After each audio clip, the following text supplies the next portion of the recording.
Marazhai is a bit of an interesting beast because he is a slash-based assassin, which doesn't work by default, but the devs are currently looking at a fix for it, and the guy who invented Toolbox has provided them with a fix for that. But I wanted to show off some of the little things that you can do with Marazhai, currently based around his Undying Gauntlets, and then showing him a more optimized build, and then we're going to get into the full build video. So first things first is to explain what Undying Rage is and how that works.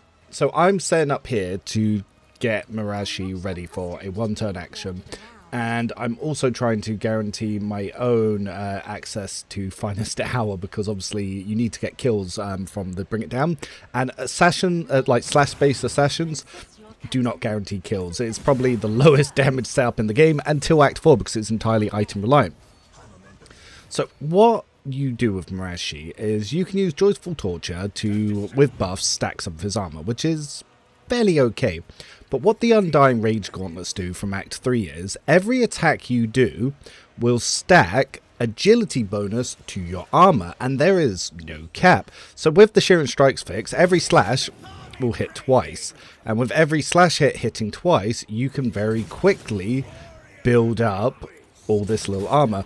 Now, because openings don't apply on extra turns, Marazhai is never going to really do the damage that he needs to be able to do to actually clear encounters. And annoyingly, because Notes and Weakness doesn't come till later, you're going to be always stuck for damage, and even the best ways to actually build and use Assassin around the Death Aura build can't quite be done yet. But as you can see, we've built up 322% armor and 193 dodge, and then we can even abuse this more. So what I've been doing is I've been putting bleed on all these enemies. If I now use a very special weapon that can convert bleed stacks into dodge, then I can turbo stack both dodge and armor. And even more importantly, items like Scorcher give on Finest Hour unlimited, well I say unlimited, 12 uses of Death Whisper. So what I'm going to do is I've put an opening here on New Mirrors that we're going to go smack that in a little bit. But for now, I'm just getting in some of those first little hits, and I'll finish that in a second.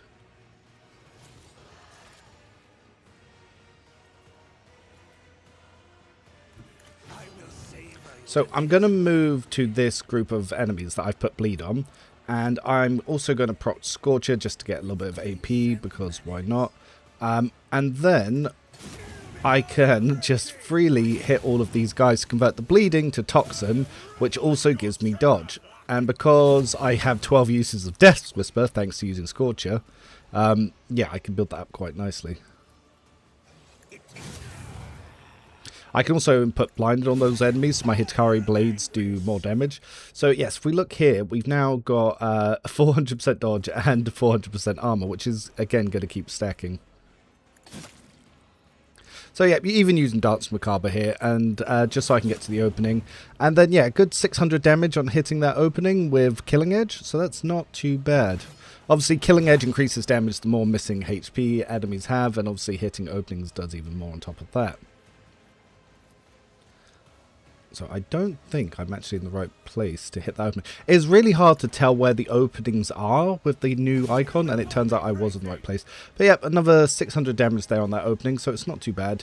Unfortunately, Slash is only, you can be using a target once, but then we get a 500 hit there, which means that I can swap over to Pascal to start putting on some debuffs. I'm going to mark some targets because I want to set out some analyze enemies. I forgot to put Exposing Communion, so I was going to joint analysis to up my damage. But as for these group of enemies, I can obviously do quite a bit of damage by setting up Death Whisper and Killing Edges.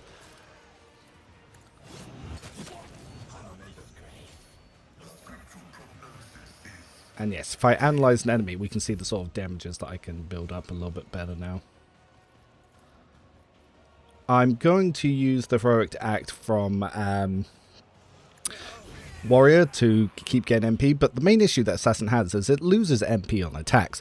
By default, if I was to buff Assassin, I would make Notes on Weakness a talent, as well as make it so that Assassin attacks don't end their turn, because if they want to be able to chase openings, they need to be able to do that. You also need to be able to have openings on extra turns. But yeah, up to 740 damage there, which is pretty nice. Again, we still don't have the crazy lethality stacking. We're still not hitting openings because, again, we can't use it in this scenario. But now that we've built up quite a bit of lethality, we are doing some fairly respectable damage.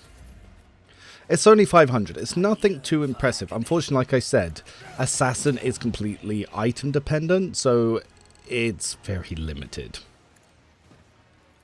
But even with the Shearing Strikes, the sort of damage you're going to do is going to be very, very unimpressive. So yes, it's kind of the most we can hope for. So 700 damage there. I'm just trying to get some extra AP and get some movement so I can get to this next enemy. One of the new things, Trueborn, so his new talent, which is Trueborn, it doesn't work with Killing Edge. So even though it lowers the cost of offhand attacks, you can still make the offhand attack. It doesn't work with Killing Edge. So that's another bug. These are going to be more things for devs to look at. Now, if we switch to late game, after seeing me stack my armor up to 1300, items like self-calibrating goggles and items to increase his movement and his armor and his dodge and even getting riposte and attacks opportunity and swift touch cloak, it's going to be very good because by creating willpower checks and using items like interrogating dagger along with malign influence and notes and weakness, we create what is called the Death Aura build. So this was a concept that was in the community before me, but I just want to show you what you can do when you really push it. And yes, building Marazhai for this is the most viable version of Assassin. So the way it works is Fiend of Viabo 6, which is a colony reward for max 6, procs an AoE willpower check whenever you go near anyone. Whenever I attack someone, my self-calibrating goggles proc a willpower check, my knife procs a willpower check, and also lethal threat provokes a check. So just by moving, I'm doing constant AoE lethality damage, which is boosted by notes and weakness, lethal concentration, and lethality heightens. By constantly stacking attacks, and you can use this with breakthrough and slashes, you will see that I will actually build up some really, really high damage to the point where you just become mobile walking death. As you can see here, we also proc loads of checks with using stuff like Disarray and Seize the Initiative and all sorts of cool little effects, which we'll go over once we actually get into the main build here. But as you can see, as I move near enemies, it's going to proc these checks. You can even use Taunting Scream to do an AoE on this, or you can run at enemies and run away to create openings. And by creating openings, we can attack the openings and we can do some scene damage.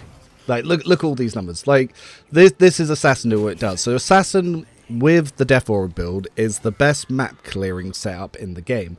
It's not the strongest, because that's still going to be Blade Dancer Executioner, but it's very respectable. Unfortunately, for some reason, Marazhai can't use the Stalker Boots. That's right, the Slash Agility Warrior Assassin can't use the Slash Agility Warrior Assassin boots. Why that is that way, don't know. All I know is that is the way it is. You can also use Scorcher with the infinite procs of Death Whisper to just kill anything because of all that instant like damage that's going to be proc because of the willpower checks. Because you can abuse 12 of them for 0 AP. Yeah, that's going to be really, really strong. As you see, these enemies are just dying by me walking near them. And then because they're missing a lot of health, when I do something like Killing Edge, it's going to do just exquisite damage. Now, if I was also able to hit openings if they applied an extra turn, then you'd see even more nutty things. But yeah, let's get into the build and let's discuss what I'm actually doing here. So let's talk about Marazhai. Marazhai is considered to be the weakest companion in the game when he's in fact, in the end game, one of the strongest ones, and from the moment you recruit him, the most durable and tanky one. Marazhai has the level of tanking that A-Blood wishes he has, thanks to the Undying Rage, and once you get into Act 4, he can do damage to clear the map that would make even Argenta blush. However, his single target damage against bosses might not be as high as, say, a 45 round burst fire with Litany of Hatred. However, he's going to do more than enough to get the job done and the encounter cleared. Looking at some of the gears, so this is my Death Aura build, and I'm going to go in and start explaining all the stats of it. But the gear to really use this is self-calibrating goggles, because that means your single attacks create willpower tests, which will do 2 with a shearing strike. The slicing symbol, which will generate MP and momentum whenever he uses slash, dash, or kick. The notes and weakness, which he gains permanent lethality divided by 10 random damage bonus damage direct. This bonus is doubled when the wearer triggers openings. I don't know what that's capped to. It's normally around an extra 100 damage that does, but it might be able to do more. Stuff like the Witch's Last Cry is a new armor that's come in, which gives him a combat stim, so the agility, armor, and dodge are increased by 15. It reduces base damage by 1 and arm penetration by 15, but we don't care about that because we're using direct damage. But this increases our lethality at the start of combat. We take the Iron Cape because the agility and fellowship. The extra agility will increase our extra starting lethality. The Swiss Shroud Cloak, very useful. Whenever the wearer is targeted by an attack of opportunity, they gain 1 stack of Swiss Shroud effect and 20% dodge against the attack. Also, the wearer gains 5 MP every time they are targeted by an attack of opportunity, which will also be a way for us to create openings on our main turn and extra turns, which is if the wearer is an assassin and successfully dodges or parries enemy attack, it automatically creates an additional opening on that enemy on the side closest to the wearer. Throwing on the Enforcer Slight Boots, whenever the wearer parries an attack, they immediately strike back at the attacker. If the attack deals damage, the wearer performs a kick to push that enemy away. That's something I just threw on there. You can put on the Skirmisher Boots instead. Unfortunately, Marazhai, even though he is a slash-based assassin, cannot use the slash-based assassin boots for reasons. I've messaged this to the developers that is absolutely insane that the boots designed for Marazhai can't be used by Marazhai. They removed the greaves of the Black Archon, which were his unique boots. They now can't be obtained, so skirmisher boots are obviously quite useful. And there's not really too many alternatives, but if you find something you like, feel free to switch it, because even stuff like the Blitz boots is something you can put on there. But when it comes to weapons, what is very important is to get the Interrogator's Dagger from Act 3. Currently, this can be used by Marazhai. I'm sure once the developers have seen this video, they will nerf him and take this weapon away. But on successful hit, this weapon, the target must pass a willpower resistance test with a -41 penalty or immediately be moved 4 cells away, provoking attacks of opportunity. Those willpower checks will cause, along with the self-calibrating goggles, procs of malign influence, which does direct damage, which then benefits from all the assassin talents. Second weapon is an endgame weapon, so you don't really need to worry about this because you won't really see it until Act 5, which is the Heart Piercer. This weapon deals direct damage, so obviously direct damage will get boosted. And with the Shearing Strikes mod fix, which is on the Owlcat Discord by ADDB, the chap that made Toy Box, and I've also pinned it in the comments, a link to it on my spreadsheet. Not my spreadsheet, sorry, my Discord. Very, very useful for obviously increasing more damage. Secondary weapon I put on here is the Thornclave just because it looks cool, but when the wielder deals damage with this weapon, they suffer direct damage equal 10% of the damage dealt. Yet that will, by the way, be enhanced by your assassin and kill you. So I had that on there to highlight it. One of the things that I was doing much earlier was using the Bloodseeker's Clave, which is that when this sword hits a bleeding enemy, it removes the bleeding and inflicts toxic of the same power. The wielder gains 5 times the target's bleeding level dodge until their next turn. So you can stack a lot of dodge with the Bloodseeker Clave this way. So it is quite useful. You can use other items like Cry of Agony or even Carnivorous Blade. But Carnivorous Blade is very good for killing edge hits, so it's something that you can then put into here as well. Items that are very useful here. Scorcher. The wearer gains 1 AP and immediately resets the cooldown for all attacks and attack abilities. At the start of the user's next turn, they gain 1 stack of Staggered. This effect lasts till the end of combat. If you use this during Finest Hour, you essentially get 12 uses of Death Whisper. Death Whisper's not very, very good, but you can stack it. So if you can put a bunch of hemorrhage on someone. I've actually not tested like just smacking someone with it to really stack up the hemorrhage and end my turn, but it is something that could be useful. Intoxicating Elixir is obviously quite useful to get strength and weapon skills. We don't really care about minus to willpower. Obviously regular stims are quite good, and there are other items that you could probably throw in there use. But another weapon that is good to keep an eye on is the Hikatari Blade of Bloodthirst. This blade deals 5 additional damage for each common negative effect on them. If you use this for something like Tears of Repentance, you can really stack up the base damage, but base damage isn't really going to do as much as what we're doing with over here. Now, if you could get the Ritual Knife, that'd be very good for a human build, but as far as I'm aware, Marazhai cannot use it, and I don't know if there's even a way to guarantee it. But before we get into the build, let's talk about some of his unique features. So if we look at his unique talents here, so one of the things that he gets is Shroud of Pain, which is deals strength bonus running damage to Marazhai and starts bleeding. Whilst Marazhai is bleeding, he gains free resolve. He then gets Shroud of Pain, which is deals strength bonus running damage to Marazhai and starts bleeding when Marazhai... Oh wait, no, that's the same one twice. Weird. Strange. But there are talents that he can use that to gain some things. Power from Pain, the Drukhari gains 3 strength, 3 willpower, and 1 temporary wound for each creature suffering burning, bleeding, stunned, or toxing, effect within a 5-cell radius. Yeah, he was designed to be an executioner, but he is an assassin. Please, game, please give us Executioner, because it would work so much better, especially with a fixed shearing strikes. He would do exceptional damage. The active abilities that he has is Joyful Torture, which, yeah, it does that strength damage from basically from those talents that I just read. So that was very, very, very odd. But with some of his unique talents that come into play, these come in with the form of this update. We have seen some new talents that come in here. So one of the useful ones you can use is Emboldened by Bloodshed, which basically increases your willpower and fellowship. The fellowship is good for the resolve. The rest of it's not very good. But what I do like is Mantle of Agony. Whilst bleeding, Marazhai gains 3 times toughness bonus % to additional armor, which is very useful to build up some things. But he also has now Tree Bond Superiority, which is when Marazhai makes additional attack granted by dual weapon combat. Using Jukai weapons, that weapon suffers no penalties and does not have its cost increased. As far as I'm aware, you can't use this with Killing Edge, but you can use it with just normal offhand attacks. So there is that. Finesse is also very useful when you're using Jukai weapons. Naturally, it won't work with the dagger once you go into the Death Aura build, but at that point, you don't care about doing extra agility damage instead of strength damage. So let's move in and actually talk about the build, because most of this is locked, so you can only really change it from level 29 onwards. As we are unable to respec Marazhai, this is going to be a little bit quicker than my normal read of going through things. So the base build comes with Charge, which is standard for warriors to get in and get an extra attack and covering some distance. They build into Athletics, they get Endure, which obviously gives us deflection and temporary health. Daring Breach is one of the best heroic actions in the game. It gives us extra MP and it allows us to perform multiple attacks. However, the versions that they take for it are a bit weird. Their Daring Breach they get the plus 10 movement points till the end of the turn, but they do luckily get the plus MP4 for each kill. This isn't the worst defense I've ever seen. Honestly, could have been worse. It could have been worse.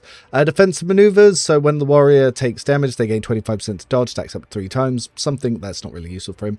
Easy target, which is when the warrior's critical damage, 8% against the enemies not armed with a melee, so they get some extra strength from there. Weapon skill. Breakthrough is going to be the main gimmick around this. The warrior gains Slash ability, which costs 0 P and has 5 charges for the current round. Slash cannot be used in the same round as Charge. Now, Slash is an interesting little beast. The warrior dashes through an enemy to the cell on the enemy's opposite side. It makes melee attack minus 50% reduced damage. Can be applied only once for the target per round. Does not provoke an attack of opportunity. This needs buffing. It should not be minus 50% damage when Death from Above exists. Maybe they should just change it to something like weapon skill plus agility, much like Death from Above. Basically, this is Death from Above, but with limits and worse. Breakthrough definitely needs buffing. They go into Athletics, they get into Weapon Skill, they get into some Nimble to increase his dodge. They, for some reason, give him Carouse, even though he has no toughness. Give him Rigorous Training, so Charge and Slash is not ended by movement, which is very powerful. We then get the upgrade 1 for Daring Breach, which is plus 10 movement.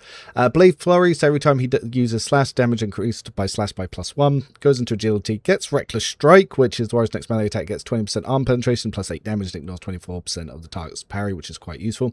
Dueling Mastery, because, yep, again, specs power and is quite good. Builds more into Agility. Again, Cruise makes no sense.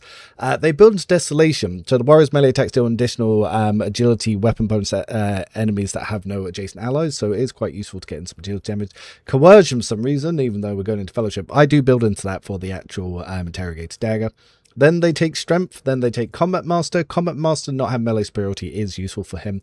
And then they get Daring Breach too. It's a very, very odd build. Unfortunately, because Marazhai came out before the first DLC, he is not an Executioner. He is in fact an Assassin. So Assassin is the operative of tier 2s. It basically, its entire mechanic does not work on extra turns, which is the assassin sees a single opening for each enemy on one of the enemy's sides.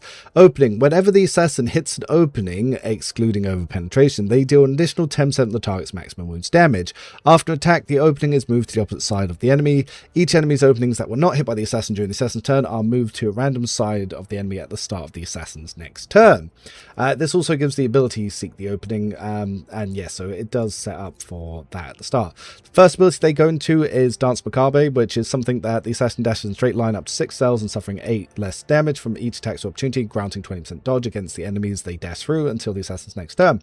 The assassin has not dashed through any enemies at the end of the turn. They gave 12% cover efficiency to their cover until the assassin moves. Does not stack with itself. After the first use, the assassin can use this ability again for free. Very good for getting extra movement, especially because for some reason you don't have the built-in feature that your attacks don't end your movement, which I think assassins should as a good buff. Eye for the Unscathed. Whenever the assassin attacks an enemy that is at full wounds, the assassin gains 20% dodge and dodge reduction against that enemy until the end of the assassin's next turn. So if that was applied before damage calculation, that would also be more useful for lethality purposes. Dispatch is the heroic action, which is the assassin makes an attack with the current weapon against the enemy. This attack cannot miss and deals 50% more damage. It also deals additional damage equal to 25% of the target's missing wounds. The assassin's dodge, dodge reduction, arm penetration and parry reduction are doubled for this attack. AP increase, agility, then they get Lone Killer. Whilst the assassin has no allies in a 5-cell radius around them, they gain 10% dodge and 10% dodge reduction. More agility, go into athletics, and then Death Whisper, another ability that definitely needs buffing. The assassin makes an attack that does not count towards the limit of attacks per turn. This does not block the assassin's movement, which is very good. That should be all of the assassin's ability, but deals only 25% of the assassin's usual damage. This is very bad. The successful attack suffers the hemorrhage effect. So hemorrhage deals lethality divided by 10, rending damage that ignores armor and deflection at the beginning of each of the target's turns. So if you can smack that into a lot of enemies and you built your lethality to the moon, that can do some fairly respectable damage. But as far as I'm aware, lethality caps at 1,000, meaning that's only 100 damage. Lethality heightens is whenever the assassin deals 5 more direct damage to an enemy with a single attack, the assassin gains plus 10 lethality until the end of combat, and that stacks. You then get weapon skill, dual weapon combat, which is you get an offhand attack at minus 20 penalty to weapon skill and costs 1 AP more. Then I start building into deadly calculations for this is actually, so some of Marazhai's base build got changed based on my suggestions. Not all of it, some of them, but this is one of the ones I suggested. For every 10 damage dealt by the assassin's attack, that attack also gets 1 direct damage to the same target. This means we can start engaging some of our stuff because lethality is going to work with that. We get some weapon skill, more athletics, then dispatch upgrade 2. Dispatch deals an additional damage equal to 45% of the target's missing wounds instead of 25% of missing wounds. Characteristic training agility, because more agility is nice. Ambush at the start of the assassin's turn. All enemies that do not have the assassin in their line of sight suffer the unsuspecting effect. What this does is the creature's chance to hit and critically hit by the assassin increased by 7%. Very low. That should be based on agility, in my opinion. Perception, cruise, and then finally Killing Edge. This is the first thing we get to pick. The assassin's attacks grant 40% dodge to that target of this attack, but if the attack hits, it does an additional 26 rounded down damage, which is lethality divided by 5, and it's increased by twice the percentage of the target's missing wounds. I once tried to explain to someone that assassin does more damage based on the missing HP enemies already have, and yeah, that person said that I didn't understand how the class works, so I don't know what talents and abilities they've been reading to this point. Then Finesse is another one that we pick in here, which is when this character using Drukhari Aeldari melee weapons, weapon damage is calculated using their agility instead of strength. Fantastic upgrade. Fantastic 1.5. Then take Disarray. Whenever the assassin deals direct damage, that target must pass an agility resistant test with minus 20 penalty or become slowed until the end of the next turn. There's a reason for that. We get Medicate, then Seize the Advantage. Assassins gain 50 lethality against enemies that have the following effect: slow, immobilized, or hemorrhage. The bonus gain for each of these effects but cannot exceed 45. So yes, very good for getting up our lethality. Trueborn Superiority is one of the new effects that have come in with this patch, which is when Marazhai makes an additional attack granted by dual weapon combat using a Drukhari weapon, that weapon suffers no penalties and does not have its cost increased. It doesn't work with Killing Edge. You can still get the offhand attack, but you can't Killing Edge than Killing Edge. That needs fixing. I'm going to do this in the video. We will send a thing to the developer. Dual weapon combat on Marazhai, yep, does not allow Trueborn Superiority to interact with Killing Edge. Should allow main and offhand Killing Edge, but it does not. So this is quite literally how you get your feedback to the devs. They do see these and they do respond and they are aware of them. If you ever find a bug, Alt B and send that over to them. Bug reports. Then we get dispatch 3 until the end of combat. Whenever the assassin hits an opening, they gain 8 rounded down temporary wounds, which is based on lethality. Not the best thing in the world. More useful if you're actually playing a Malpain Shroud using Iconoclast. So I actually pick up Destroyer first. So every melee attack the character makes reduces the target's armor by 4% until the end of combat. This reduction is applied before damage is calculated in its stacks. This is very useful because I take shearing strikes. In vanilla, this is currently bugged and does not work with rigorous training. If you take this, it will consume all of your MP. So take cautious disengage if you are not using the mod to fix this, or if you're using this before the developers release the official hotfix post 1.5 to do that. We are still waiting on that, but basically this gives you a second offhand attack. Unfortunately, you can't use the Stalker's Boots to get 3 because fuck Marazhai apparently. Anyway, next we take Coercion. Morbid Pirouette. Dance Macabre does an additional 10 direct damage. This is very useful for actually popping openings, so it is quite useful to pick up. Weapon skill, then Mantle of Agony. Was Bleeding Marazhai gains 3 times toughness bonus % additional armor. This was also what was helping with that massive armor stack at the beginning of the game. Rank 4, I take Taunting Scream because the warrior releases a terrifying scream, drawing the attention of their enemies and becoming priority target, and for enemy who fails a willpower resistance test for 3 rounds. This is solely for the willpower test because it will proc malign influence. Building more coercion, this is for the interrogating dagger. Degrade defense, this is level 40, so this is very important to stack our damage, but also we can get lethal concentration. Also bugged, lethal concentration you can only take in exemplar levels. The developers also need to fix that. I have reported this previously. Whenever the assassins attack an enemy, an assassin gains the assassin's dodge reduction minus target's dodge divided by 2 lethality. This lethality can not be less than 0. Then get weapon skill, open engagement. Elusive Shadow is the next ability. Oh, by the way, open engagement. For 1 attack, you get additional 2 times strength bonus for 1 melee.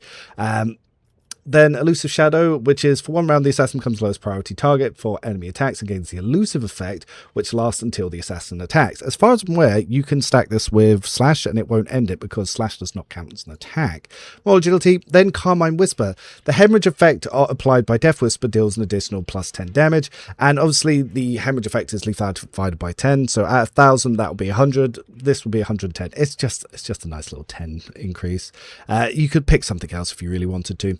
Prey on the Weak then comes in. Was bleeding, every kill Marazhai gets is plus 5 bonus to weapon skill. This skill very useful for building up his stats. Coercion, line influence, this is the big one. The reason I take this so late as well is because you need Fiend of Viabo 6, you need this, and you need Notes and Weakness. Whenever the enemy fails a willpower resistant test against the character, they suffer 3 plus the character's willpower bonus direct damage. So this will be why I was talking about Emboldened by Bloodshed to get additional willpower. But what this will do is it will do direct damage, which will then work with Notes on Weakness to increase damage. So we can start more willpower tests, more damage. AP, Thick Skin, because you can build armor to the moon, so you can always guarantee parries. Coercion, Impetuous, so your charge is increased by your strength and toughness. That when you've got allied buffs, that does kind of help, but you probably won't be using charge all that much. So again, if you want to swap that out, you can. Coercion, Killing Spree, very useful here. Whenever the assassin hits an opening, the assassin's damage is increased by agility bonus divided by 2 until the end of combat, and that stacks. So if you are using repulsor gauntlets with the Swiss Shell Cloak to keep generating openings, you can stack them up quite nicely. More perception, athletics, then lethal threat. Enemies hit by the character with a melee attack must pass a willpower resistant test or make the character the priority target. So this means that your both your main hand and your offhand will provide 3 willpower checks when you're going in. So you'll get the Helm, which will do what the Slash, so that's 1. It will do lethal threats, so that's 2. It'll then offhand lethal threat and Slash. So yes, so you get 4 checks on that. So that's how you saw me blowing up all those enemies towards the end. Area attacks deal an additional strength damage for each enemy in the area of effect. This was mostly for when I was using the blade armor previous update because we didn't have many armors for it, so this actually enhanced that, so this is another one you could change. Perfect opening. The assassin gains lethality percentage chance, deal 5% of the target's max wounds, more damage when hitting an opening. That's very good late game, but obviously you've only got really one use of the openings. Whenever the assassin deals direct damage, the enemy suffers the vulnerable effect. The character the character suffers number of vulnerable stacks times 6%, which is perception, more damage from the assassin's attack. So this is another way that you can start building up and stacking damage. Bold bloodshed, as I said, whilst bleeding, you get more fellowship and willpower, so that's useful for just resolving everything else. Sworn enemy, the warrior marks target, gaining 16% armor and plus 6 damage and melee attacks against target. If the target attacks the warrior during the round, the warrior gains 1 AP once per round. So that's useful with reckless strike if something will survive. More perception, eager for battle will also apply to finest hour. And the reason I take it so late on this build is you don't really need it early on because all those other effects are better. And last one is this squeeve. Each successful dodge grants the assassin 8% dodge for the next successful attack. That will be propped by shearing strikes, but you can stack that really high by just running at enemies and running away to give them loads of stacks of opportunity. And if you have repulse gauntlets, that also creates the openings. But that will complete the build. And as you can see, it is incredibly effective. But unfortunately, we recruit Marazhai in Act 3. He needs Act 4 stuff to come online, and then there's nothing for him to fight in Act 5. So we've just got to hope that DLC 3 massively expands Acts 4 and 5. So Marazhai has things to explode, and then he'll be a menace because he is secretly one of the strongest companions in the game. He just requires items and a setup that isn't available before there are no more enemies in the game. Going over to the sheet, I have the Death Aura build, and for those of you who don't want to choose the game, I have the non-Death Aura build. I've also got a variety of items that you can use for here to switch, and this is just stuff to think about. You don't have to use it. So do have a look at that, see what you want to use. But that will complete the Marazhai build, and that brings us to the end of all the companion build videos. So now we can start talking about some of the main Rogue Trader builds, and yes, there's a lot of them on here, so we'll be starting to go through that soon. I've been your host, Rem619. Thanks for stopping by. Make sure to leave comment, likes, and all that sort of nonsense, and I'll see you next time.